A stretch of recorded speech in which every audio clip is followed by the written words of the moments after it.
Bien, buenos días a todos, chicos y chicas, ¿cómo están?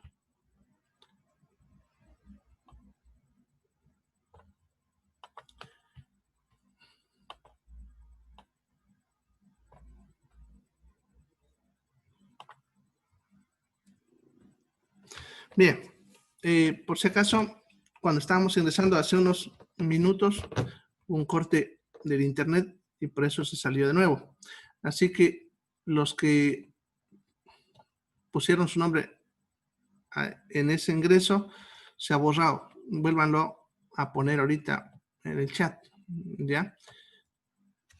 Fíjense si no están en el chat de ahorita y si no, pónganlo su nombre de nuevo, ¿ya? Por favor, que si no, se va a extraviar.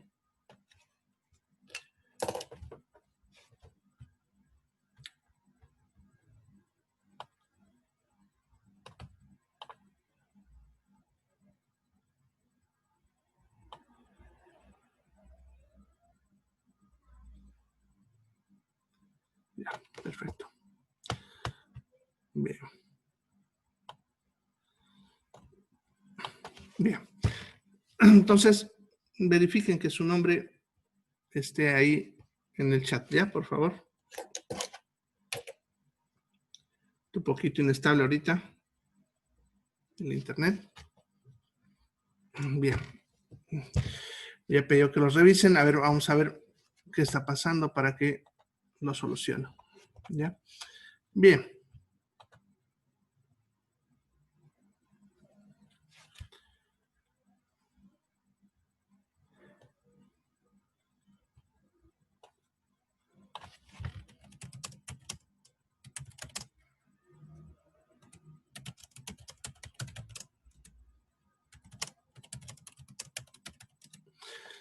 Bueno, entonces, ¿alguna pregunta en base a lo que hemos estado viendo estos días? ¿Preguntas?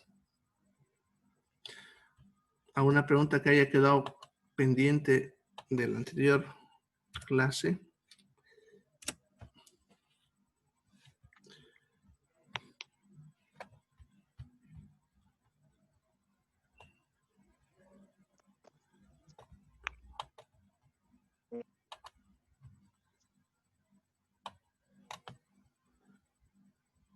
Doctor, una consulta.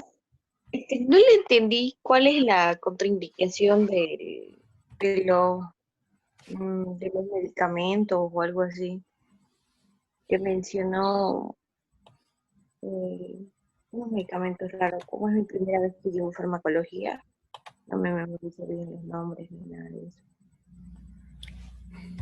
¿Qué es lo que no se entiende? ¿El significado de contraindicación o de algún medicamento? De un medicamento. ¿Cuál? Creo que dijo el ácido, no es medicamento. Dijo el ácido acílico, Acetilsalicílico. La aspirineta. La aspirina. ¿Qué parte de las contraindicaciones fue lo que no has entendido? que no se le podía dar a ciertas personas o algo así. Bueno, contraindicación en todas las drogas, no solamente en esa, significa que no le puedes dar a una persona que tenga esa enfermedad. Si dice, en el caso del ácido acetilsalicílico, dice como contraindicación gastritis y úlcera gástrica, entonces no le puedes dar esa droga a un paciente con gastritis o úlcera gástrica, porque en ese caso se le empeorarías. Eso es contraindicación. Ya, gracias.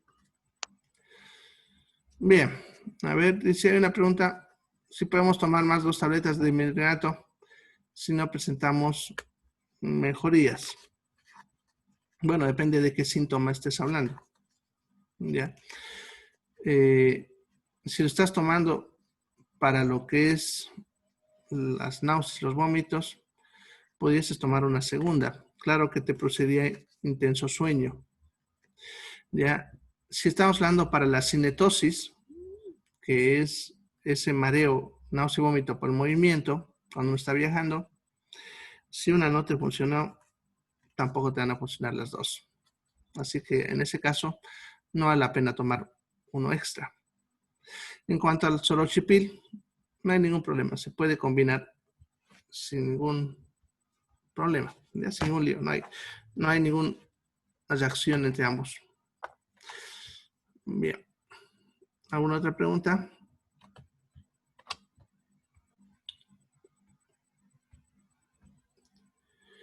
Bueno, han estado viendo hasta farmacología del aparato digestivo y han visto, a ver, hasta lo que son... no, ya hemos empezado incluso farmacología del aparato respiratorio y el video de hoy va a terminar en antitusivos. Probablemente no lo hayan visto, ¿no? Ya que el video que se ha publicado hoy día termina de hablar lo que es farmacología del aparato digestivo y empieza farmacología del aparato respiratorio, ¿ya? Bien, el tema anterior a ese se hablaba de lo que es farmacología, perdón, de los antiinflamatorios no esteroideos, ¿no? Bien, esas drogas, los antiinflamatorios no esteroideos, actúan bloqueando un grupo de moléculas que son las encargadas de iniciar los procesos inflamatorios en el cuerpo. ¿Ya? Entre esas tenemos las prostaglandinas, las interleucinas y las citoquinas. Son un grupo, cada uno son varias moléculas, no es uno solo, por eso decimos en plural, ¿ya? Interleucinas, ¿no? Prostaglandinas y citoquinas. Son varios grupos de moléculas que se liberan en diferentes circunstancias, principalmente cuando nuestras células están lastimadas por algún motivo, ¿no? Algún motivo como un virus, una bacteria, un golpe, lo que sea, mata alguna de nuestras células. Entonces, estas sustancias se liberan hacia los tejidos y los líquidos de alrededor y estas sustancias van a estimular varios efectos, ¿no? En un proceso inflamatorio va a iniciar justamente la inflamación y la inflamación, que lo voy a explicar mejor cuando vean microbiología, pero aquí les voy a adelantar un poquito. Ya, la inflamación tiene un efecto a nivel de los vasos sanguíneos, primero haciendo que los vasos sanguíneos se dilaten en la zona que ingresa a la área inflamada y se cierren en la zona de salida. Eso hace que la zona que esté inflamada reciba más cantidad de sangre, se ponga más caliente, más roja.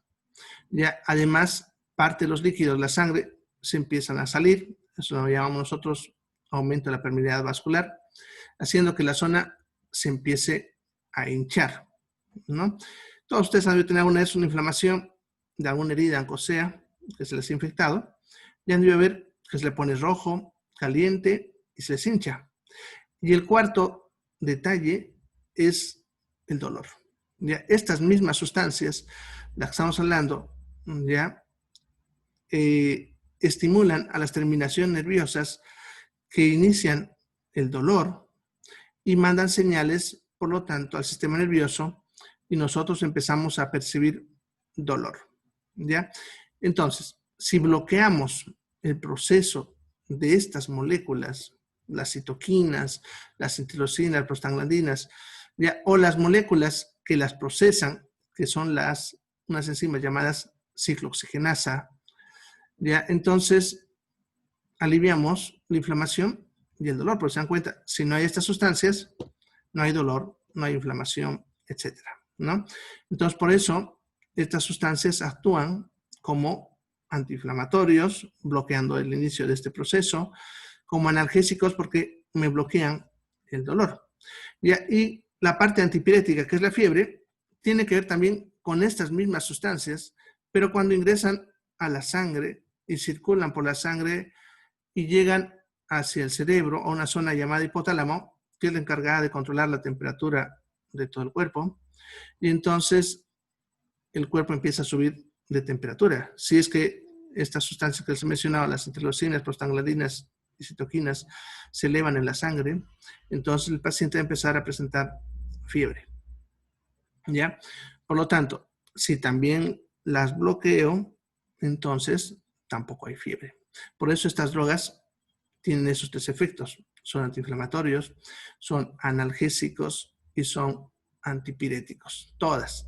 Solamente que, como han debido ver, les menciono más de algunas que son mejor analgésicos, que otras son mejor antiinflamatorios, porque como son varios tipos de estas sustancias, dependiendo de cuál de ellas es la que bloqueen mejor, entonces vamos a tener también mejores efectos antiinflamatorios, analgésicos o antipiréticos, dependiendo de cada sustancia.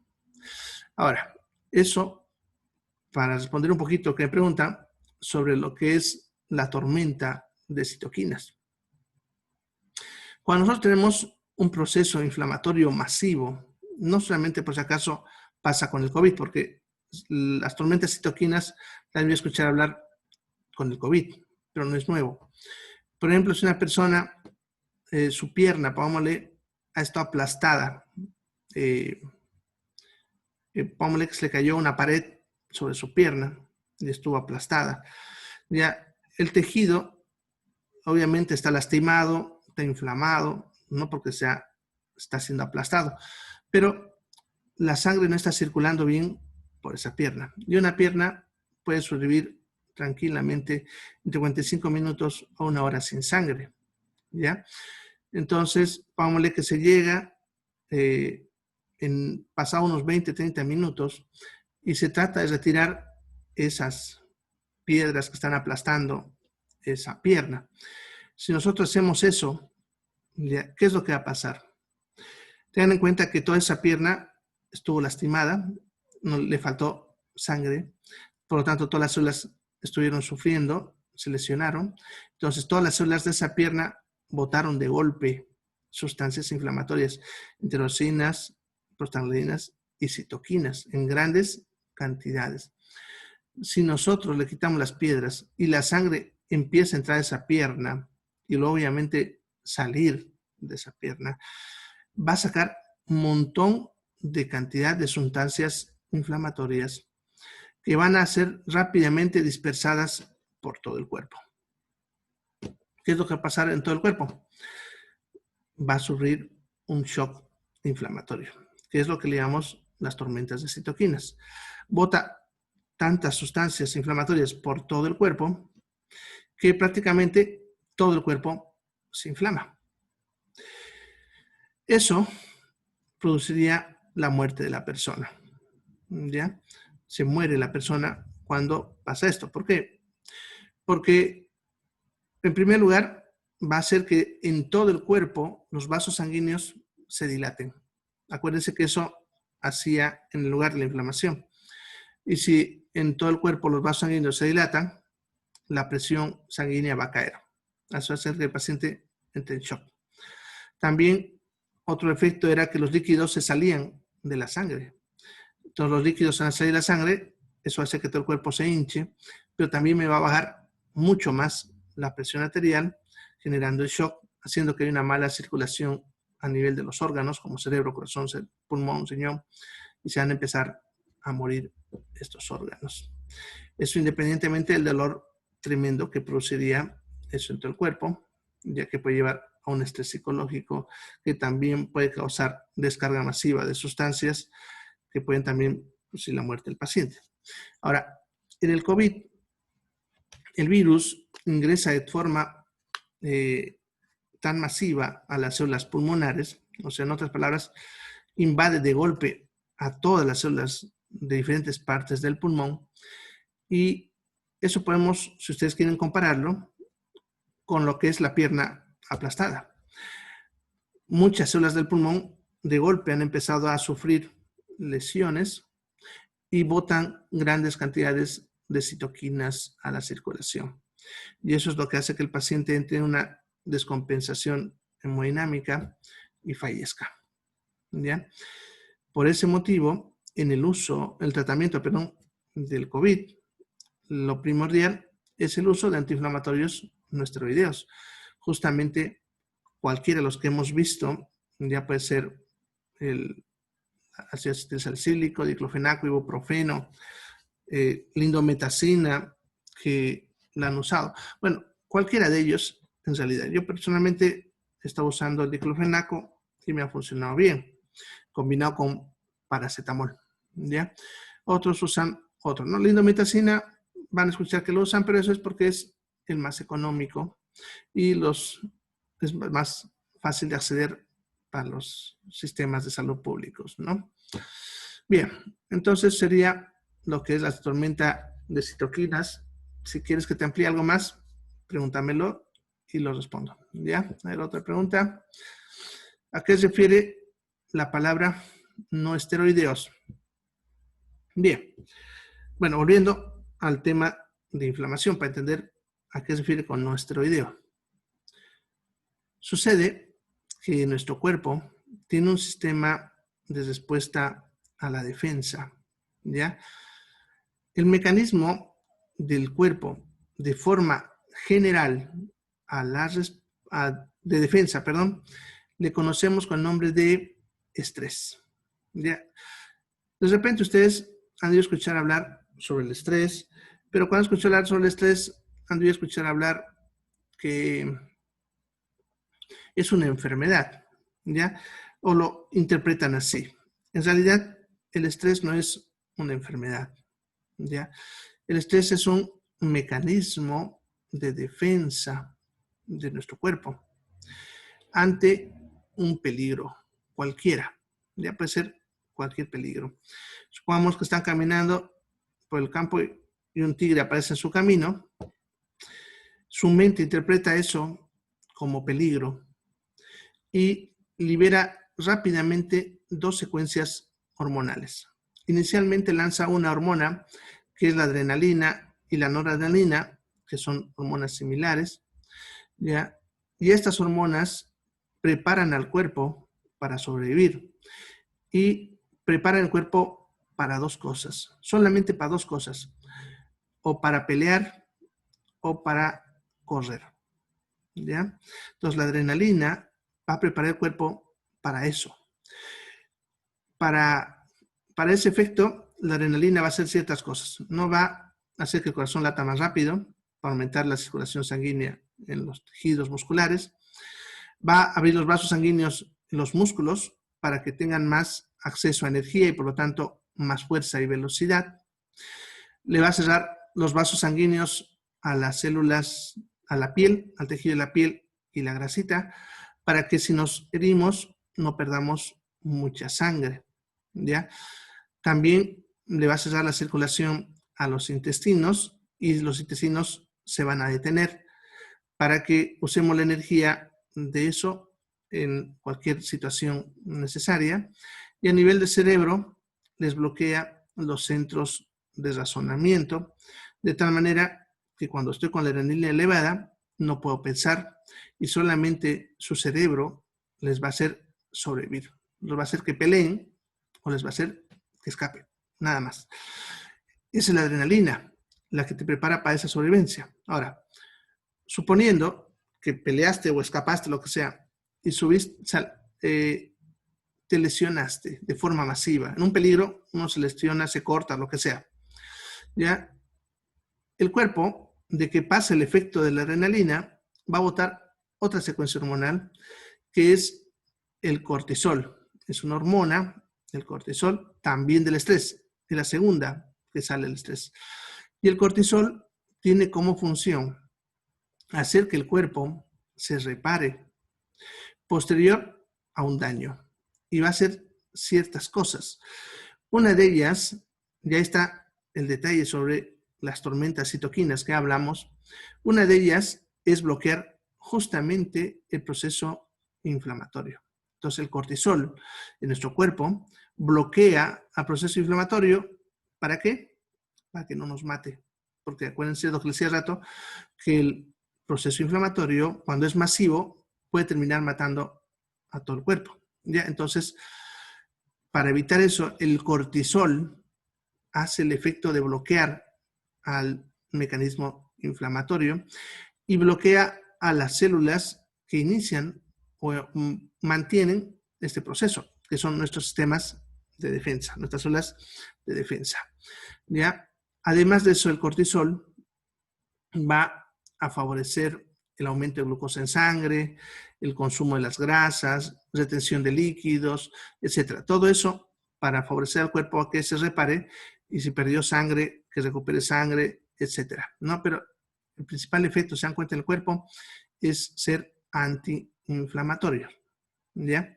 Bien. Ahora, el cortisol y otras moléculas como la testosterona, el estrógeno, son moléculas derivados de moléculas grasas. ¿Ya? Estas moléculas se les conoce con el nombre de esteroides. ¿Ya? Entonces, el cortisol, ya, en realidad es un esteroide. ¿Ya? Son sustancias, ya, que tienen cierta estructura química. ¿Ya? Ahora, tengan en cuenta que el cortisol es un antiinflamatorio natural que nosotros tenemos. Y en base a este cortisol hemos producido muchas hormonas que se le conoce con nombre de corticoides, que lo van a ver más adelante en otro tema. Casi al último vamos a ver corticoides, ya que son los antiinflamatorios más potentes que poseemos y que usamos en el tratamiento de procesos patológicos inflamatorios de todo tipo. Justamente han escuchado hablar que para el COVID se usa la dexametasona para frenar la tormenta de citoquinas. La dexametasona es un corticoide, por lo tanto es un esteroide, ¿ya? Entonces, farmacológicamente, para diferenciar los que son derivados del cortisol, que es la hormona de nuestro cuerpo, ya se usa el término no esteroideo, ¿ya? Por eso van a ver que dice antiinflamatorio no esteroideo, para decir que no son derivados de los corticoides. Pero si escuchamos el término antiinflamatorio esteroideo, se refiere a los corticoides. ¿Listo? A eso se refiere entonces el término de no esteroideo. Bien. Javier, estás levantando la mano. ¿Tienes alguna pregunta? Sí, doctor, buenos días. Buen día. Esta combinación que he escuchado del ketorolaco y el tramadol para el uso de, bueno, para las inflamaciones, en sí el tramadol, ¿qué función cumple, ¿no?, en esa combinación? Ya. El tramadol, ya, es un analgésico, ¿ya? El ketorolaco también es un analgésico. La diferencia es que el tramadol no es un analgésico que viene de la familia que hemos estudiado, que son los antiinflamatorios no esteroideos, ¿ya? En este grupo, los antiinflamatorios no esteroideos, ya, tienen un mecanismo de bloquear la inflamación y de esa manera bloquean el dolor. En cambio, el tramadol es un analgésico opioide. ¿Ya? ¿Qué significa eso? Que no tiene ese efecto antiinflamatorio que estamos viendo en este tema. ¿Ya? Las drogas que son opioides, que son varios tipos de drogas, bloquean el dolor directamente en el sistema nervioso central. ¿Ya? En otras palabras, tu cerebro no interpreta el dolor. ¿Ya? Es lo que hacen los analgésicos opioides. Sin embargo, no son drogas que usamos muy frecuentemente porque, como son depresores del sistema nervioso central, entonces tienen también efectos adversos como sedación. ¿Ya? Pueden producir efectos sedantes, depresores e incluso algunas veces efectos adversos bastante preocupantes, podemos decir, tampoco vamos a decir peligrosos, pero necesitan cierta vigilancia. Por lo tanto, el tramadol no lo usamos para cualquier tipo de dolor. Tiene que ser un dolor que no está cediendo. Y el ketorolaco está así en el grupo que estamos estudiando. Es un antiinflamatorio no esteroideo y también es analgésico. Ahora, es un muy buen analgésico, es mal antiinflamatorio, podemos decir, ¿ya? Pero hace ese efecto, ¿ya? Pero su mejor efecto es ser analgésico. Ahora, cuando nosotros usamos dos drogas juntas, estamos buscando el efecto sinérgico, ¿ya? Ten en cuenta, como decía, el tramadol tiene ese efecto, ¿ya?, depresor sobre el sistema nervioso en las dosis habituales. De tal manera que si yo doy tramadol puro, tengo que dar una dosis habitual, ¿no? En cambio, si lo combino con otra droga, en este caso el ketorolaco, puedo bajar la dosis y así reduzco sus efectos. Por ejemplo, el ketorolaco ya vamos a usar de 20 miligramos solo. Si lo uso con el tramadol, que se usaría de 50 cuando está solo, lo uso juntos, tramadol 25 y ketorolaco 10. Si se dan cuenta, estoy usando a mitad de dosis ambos, pero lo interesante es que su efecto de bajar el dolor cuando están juntos es mucho mayor que usándolos solos en dosis normal. Eso se llama sinergismo, que habíamos visto en el primer tema. ¿Listo? Entonces, el tramadol, su efecto que se busca en esa combinación es potenciar el efecto analgésico del ketorolaco. ¿Listo? No sé si eso responde a tu pregunta, Javier. Sí, doctor, está bien claro ya. Gracias. Bien, ¿alguna otra pregunta? Bien, el meloxicam se usa a corto o largo plazo. Bueno, se puede usar a corto plazo, no hay ningún problema, ¿ya? Sin embargo, no es muy eficaz en tratamientos a corto plazo, ya que su efecto principal del meloxicam es ser más que todo antiinflamatorio, ¿ya? Tiene un efecto sobre el estómago menor que lo que es el diclofenaco, la aspirina, etcétera, ¿ya? Es menor su efecto. Por eso, este tipo de drogas, que si bien su potencia es menor que otros, la ventaja es que se pueden usar mejor a largo plazo. Ya, por ejemplo, si yo tengo un paciente que sufre un golpe y le está doliendo mucho, está inflamado, va a preferir de repente un diclofenaco asociado de repente a otro como el ketorolaco, como mencionaba hace ratito. Uno para el dolor y otro para la inflamación, ¿ya? Porque voy a usarlo por corto tiempo. De repente lo use unos 2 o 3 días y nada más. Ya, en cambio, si tengo un paciente que tiene una artrosis, por ejemplo, ¿ya?, que eso es una patología que va a tardar en recuperar bastante tiempo. Entonces, en ese paciente es mejor usar un meloxicam, porque voy a poder usarlo por largos periodos de tiempo. Ya, incluso pudiese combinarlo con otro, con el mismo diclofenaco.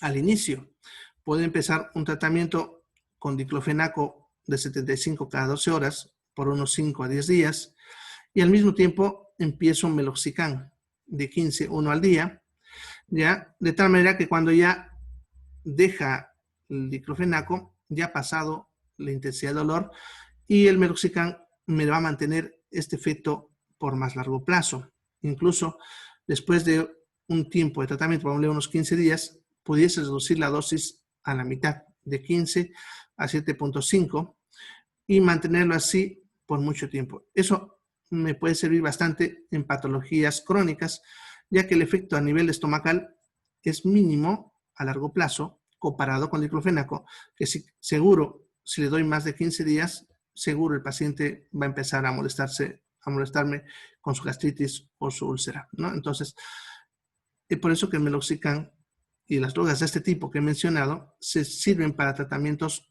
crónicos. Por eso van a ver que dice antirreumático, justamente por ese efecto. En cuanto a la hiperglicemia, sí, es un efecto adverso del meloxicam. También la hiperuricemia y la sed. Ahora, lo que hay que tener en cuenta aquí es lo siguiente. Efecto adverso es algo que va a pasar, pero no le pasa a la mayoría. Ya los efectos adversos van a ver que incluso en algunos textos de farmacología se los clasifica según su frecuencia. Ya algunos, los que son más frecuentes, los que son menos frecuentes, etcétera, ¿no? Entonces, yo, por ejemplo, han visto que cuando yo les voy hablando, les explico, este es el efecto adverso más frecuente. Este rara vez. Este nunca yo lo he visto así, ¿no? Entonces, el detalle está en sus frecuencias. No va a pasar a todo mundo.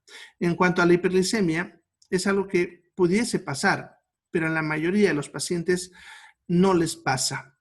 Por ese motivo, no está como una contraindicación de la diabetes, ¿ya? Un paciente diabético pudiese tomar meloxicam y puede que no le altere su glucosa.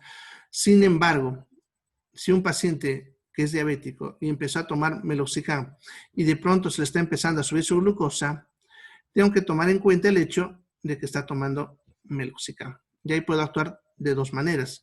Uno, le corrijo la dosis de su droga hipoglicemiante, de la que está usando para la diabetes, se la subo un poquito.